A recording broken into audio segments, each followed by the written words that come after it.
കല്യാണം കഴിഞ്ഞ് 2 ആഴ്ച ആയില്ല, പ്രഗ്നന്റ് പോലും. ഞാൻ പൊട്ടനാ? എന്തോ ക്ഷീണം പനി വല്ലതും ഉണ്ടാ? ഇല്ലമ്മ. പിന്നെന്ത്?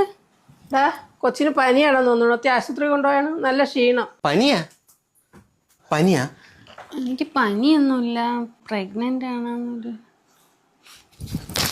കല്യാണം കഴിഞ്ഞ് 2 ആഴ്ച ആയില്ല, പ്രഗ്നന്റ് പോലും. ഞാൻ പൊട്ടനാ? അവളെ ഇപ്പൊ തന്നെ അവളെ വീട്ടിൽ കൊണ്ടാക്കിക്കൊള്ളണം. അല്ലെങ്കിൽ വേണ്ട, അവളെ അച്ഛനും അമ്മേനെ അവളെ ബന്ധുക്കളെ എല്ലാരും വിളി. എന്റെ മോനെ ജീവിതം തകർക്കാനായിട്ട് വന്നേക്കുന്നു ഓരുംപെട്ടോള്.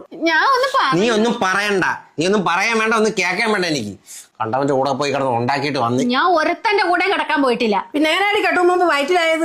ഈ മാസം 1 എനിക്ക് പീരീഡ്സ് ആയത്. 12-ാം തീയതി ആയിരുന്നു നമ്മളെ കല്യാണം. അപ്പൊ എനിക്ക് ഡൗട്ട് ഉണ്ടായിരുന്നു. എന്റെ ഫ്രണ്ട് ഡോക്ടറാണ്. ഞാൻ അവളെ വിളിച്ച് ചോദിച്ചപ്പോഴത്തേക്ക് അവൾ ഇതേ കാരണം തന്നെ പറഞ്ഞു. ഇപ്പൊ തന്നെ അവളെ ഇവിടെ നിന്ന് ഇറക്കി വിടണം, കുടുംബത്തിന് നാണക്കേട് ഉണ്ടാക്കാനായിട്ട്. എന്റെ ദൈവമേ, നാട്ടുകാർ അറിഞ്ഞ എന്തേര് പറയുമോ? ഞാൻ പറഞ്ഞോണ്ട് നിങ്ങളൊന്ന് മനസ്സിലാക്ക്. നീ ഒന്നും പറയണ്ട. ഇത്രയും നേരം ഞാൻ കേട്ടോണ്ട് നിന്നത് വലിയ കാര്യം. ഇവിടെ നാ ഉണ്ടാക്കിക്കൊണ്ട് വന്നിട്ടാണ് ന്യായം വിടണവള്.